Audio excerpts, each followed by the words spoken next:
Hello and welcome to the program. I am Ayotunde Balogun. Voting is still underway in Kenya amid tight security, but opposition supporters have continued in protest against the rerun presidential election. Various clashes have been reported in different major counties across the country, as electoral officials have postponed voting in 5 counties that are the stronghold of the opposition. According to the officials, the voting might take place on Saturday, October the 28th, and results could be expected later next week. The citizens of Kenya say they expect that today's rerun will bring about a peaceful aftermath.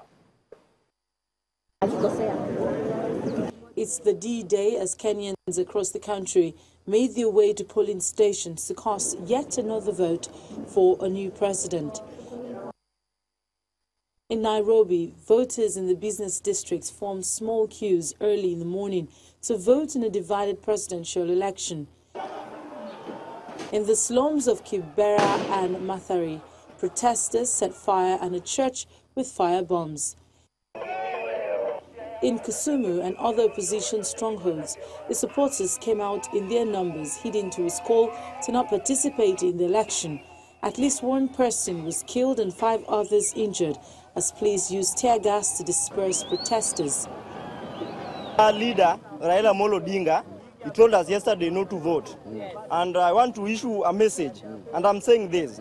This election should be a unifying factor, which will unify people. But this election which is being held today, I don't think Kenya will come back together again. In the coastal city of Mombasa, demonstrators lit tires and timbers along the main highway after main opposition leader Raila Odinga called on his supporters to boycott.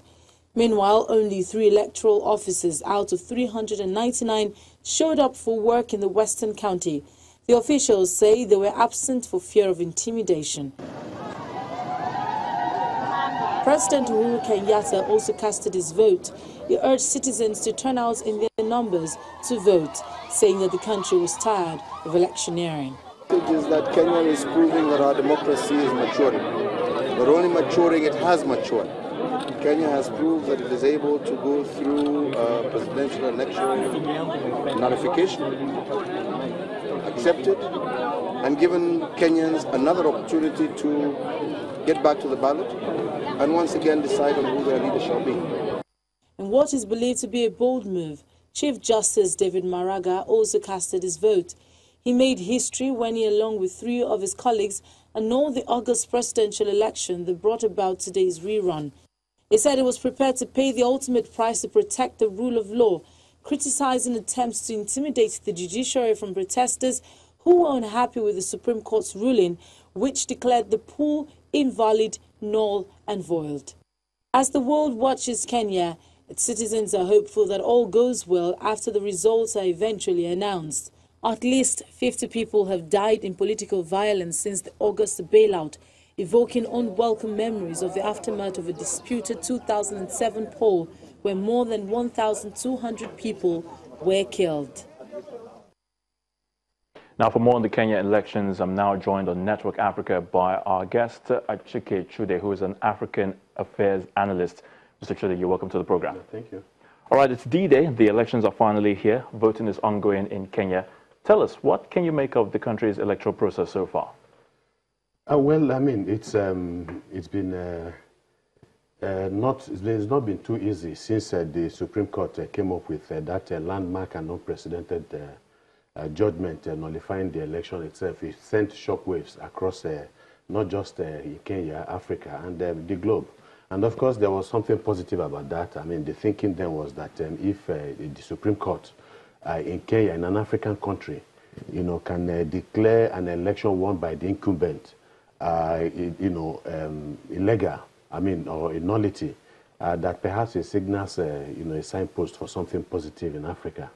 Of course, since then, there's been a lot of tension with back and forth from both sides of the divide, Odinga and his party, and then the Jubilee Party led by the incumbent president. So that has raised the tempo of the politics in Kenya. That has, again, by implication, brought about in a very situation in Kenya. And of course, if you remember in 2007, the political crisis that emanated from that election again that also involved, I think, Odinga too. The fact that about 1,000 people, died in the process. 1,200 people, died in the process, and a fact that made other countries in the world, get involved in that, process. And of course, there's the president, the incumbent, and his vice are being prosecuted at the International, Criminal Court, and all of that for the violence in Kenya. So you would expect that having learned from the unfortunate circumstances of the past, that the gladiators or the political actors would go the extra mile to ensure that tension is doused relatively. But that has exactly not been the case. Yes. Like we also noticed that there are protests going on in the opposition strongholds of Kisumu and, of course, in Kibera. We already know that one person has been killed, 2 others injured. Demonstrations going on here and there, and riot policemen, having a tough time in curtailing this. Why do you think security continues to be a major problem in Africa when it comes to issue of elections? Well, I think because the political stakeholders are not playing by the rules. And so they make it very difficult even for security forces to essentially do their jobs. They are the ones that stoke, the political actors essentially are the ones that stoke the flames or the embers of disunity in their countries. And you would expect that they will be much more statesman-like in their approach to politics. But they have not exactly shown that. And then again, the security forces, yes, we know that they lack certain capacities, in terms of, having the means to curtail, some of these crises when they happen. But again, there is a fundamental flaw even in the approach, to trying to stem the tide of whatever conflict, that the country finds itself. And that is the fact that whatever action they undertake must be predicated on the fact that what the people are doing, is legitimate. That, in a democratic situation, people have a right to democratic expression of their anger and frustration, but it must be done in a way that is in consonance with preserving order in the society.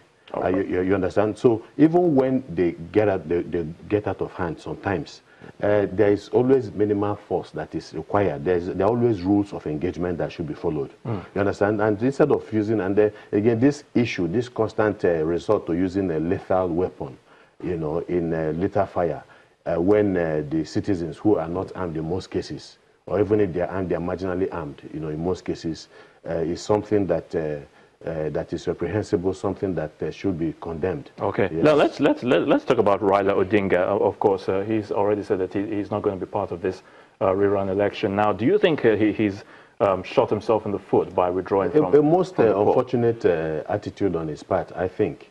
But again, I think again he might be operating from a position of hopelessness. In the sense that he's about 72 years old, he's old, and then we are also told that his health is also failing him. He's not as strong as he used to be. So, in essence, he's at the twilight of his political career. And, because, I mean, it's even strange for a candidate that did so well in that particular election. He scored about 45% of the total votes, and that is significant. So, all he needed to do was to do much more. Especially in those areas where he did not exactly do very well.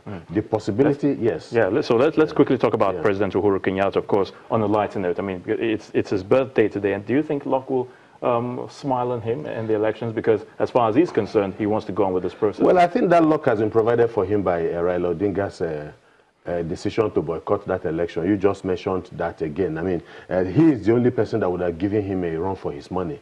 Unfortunately, he made that political miscalculation the way I see it, and then left the field essentially open for the president. And so, yes, today that is his birthday, I expect that a lot of luck will smile on him because he is definitely going to coast home to victory. There is no other challenge that can put his political ambition to the test. All right, Mr. Acheke Chude, African Affairs Analyst, thank you so much for your thoughts on that. It's a pleasure. Thank you very much.